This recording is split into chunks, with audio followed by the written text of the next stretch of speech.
Song and Grease, don't forget to subscribe, like, and comment. Today, Doug Johnson and Frank Oliver tell about the first airplane that flew out of the Earth's atmosphere.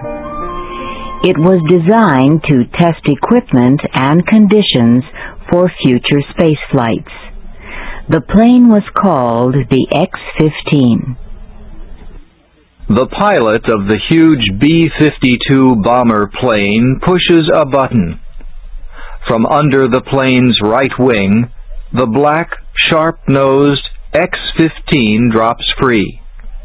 It is 11½ kilometers above the Earth. Pilot Scott Crossfield is in the X-15's only seat. When he is clear of the B-52, he starts the X-15's rocket engine, and so begins the first powered flight of the experimental plane designed to take man to the edge of space. The X-15 flies high over the sandy wasteland of California's Mojave Desert. Up, up it flies. After 3 minutes, its fuel has burned up. It is flying about 2,000 kilometers an hour. Scott Crossfield's voice tightens. His breathing becomes harder as the plane pushes against the atmosphere. At that speed, the pressure is 3 times the force of gravity. Then, the X-15 pushes over the top of its flight path. It settles into a long, powerless slide toward the landing field at Edwards Air Force Base. Designers of the X-15 have warned Crossfield about the landing. They say it will be like driving a race car toward a brick wall at 160 kilometers an hour, hitting the brakes and stopping less than a meter from the wall. Crossfield lands the plane without any problem. His success shows, as one newspaper reports, that the United States has men to match its rockets.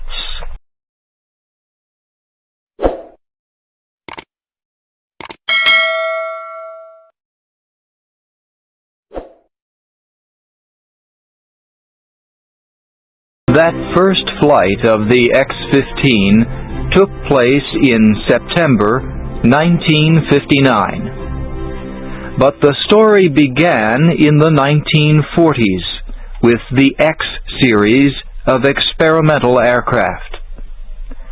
The first plane ever to fly faster than the speed of sound was the X-1 in 1947. United States government agencies and America's airplane industry realized then that it was possible to build an even faster plane. It would reach hypersonic speeds, 5 times the speed of sound. The first proposal for this new research vehicle, the X-15, was made in 1954. The Space Agency, Air Force, and Navy jointly supported the program.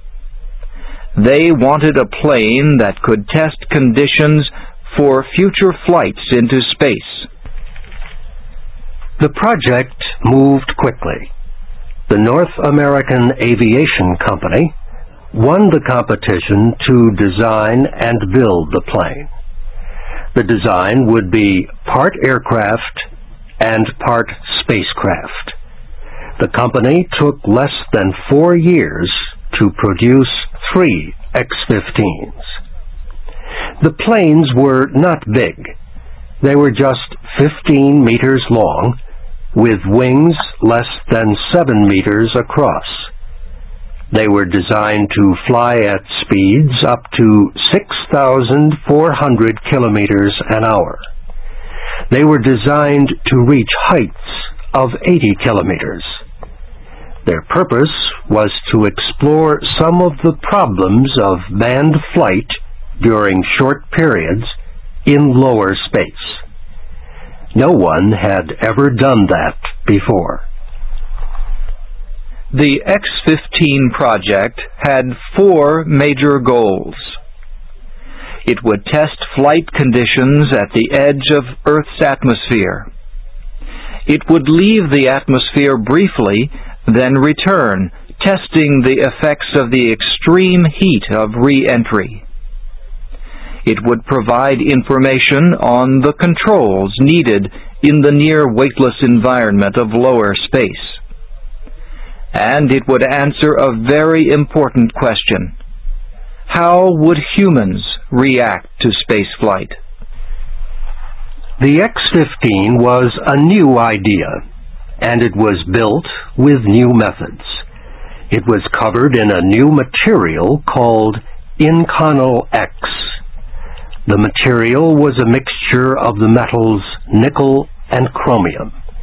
It would protect the plane from high temperatures. There were new designs for the plane's rocket engine, landing equipment, and the small rockets needed to move it in space. There was a new system of liquid nitrogen to keep the pilot cool and to resist the crushing force of gravity at high speeds. And there was a new fuel, a mixture of liquid ammonia and liquid oxygen. Never designed to go into orbit, nor could it take off from the ground. It was carried into the air by a B-52 bomber. The big B-52 carried the small X-15 under its wing. It looked a little like a mother whale swimming with its baby. At about 15,000 meters, the B-52 released the X-15. After a few seconds, when the X-15 was safely away, the pilot started its rocket engine. The X-15 flew upward with unbelievable power. The 3 X-15s were flown 199 times. Each flight was a new experiment. Planning took many days. The pilot spent 50 hours in a simulator, a copy of the plane on the ground, preparing for his 10-minute flight. Once the real flight began, the pilot had to remember everything he learned. He had to work quickly and exactly. All his movements were made against a force that could reach 6 times the power of gravity. He had to struggle to reach forward for the controls while being pushed back hard in his seat. A delay of even 1 second could affect the information being collected. It could change the plane's path just enough to destroy the pilot's chance of a safe landing. The X-15 set height and speed records greater than those expected. The number 3 plane climbed more than 107 kilometers above the Earth. The number 2 plane flew 7,232 kilometers an hour. That was more than 7 times the speed of sound. The X-15 was the first major investment by the United States in manned spaceflight technology. Much of what was learned from its flights speeded up the development of the space program. The X-15 tested materials for space vehicles. It tested spacesuits worn later by America's astronauts. It tested instruments for controlling a vehicle in the weightlessness of space. And it proved that experienced pilots had the skills necessary to fly in space. 12 military and civilian test pilots flew the X-15s. A few became astronauts. The X-15 program lasted about 10 years. There were about 200 flights. Some of the flights carried scientific experiments. One was a container on the end of the wing. It gathered dust and tiny meteoroids from the edge of space. Another was a set of special instruments that helped measure the effects of the sun's radiation on the outside of the aircraft. The only tragedy connected with the X-15 program happened in 1967. The pilot was Michael Adams of the United States Air Force. It was his 7th X-15 flight. Everything at first appeared to be normal. The plane reached a height of 8 kilometers. It was flying more than 5 times the speed of sound. Then, during a test of the wings, the plane moved sharply off its flight path. It dove toward Earth at great speed, spinning rapidly out of control. Atmospheric pressure was too great for the plane.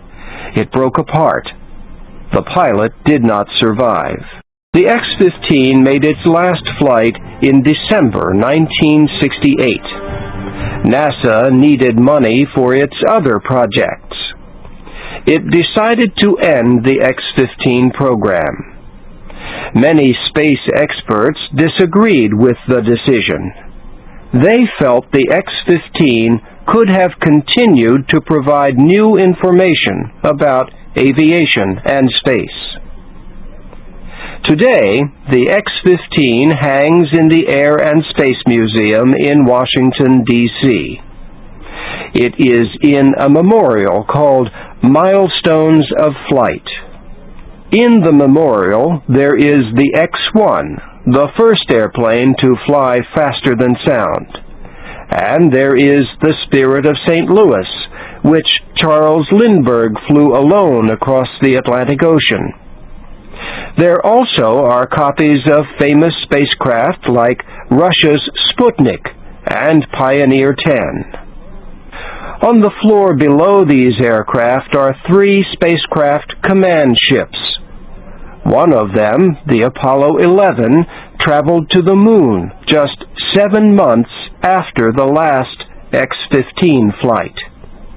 It carried the man who became the first human to step on the moon, Neil Armstrong, a former X-15 pilot.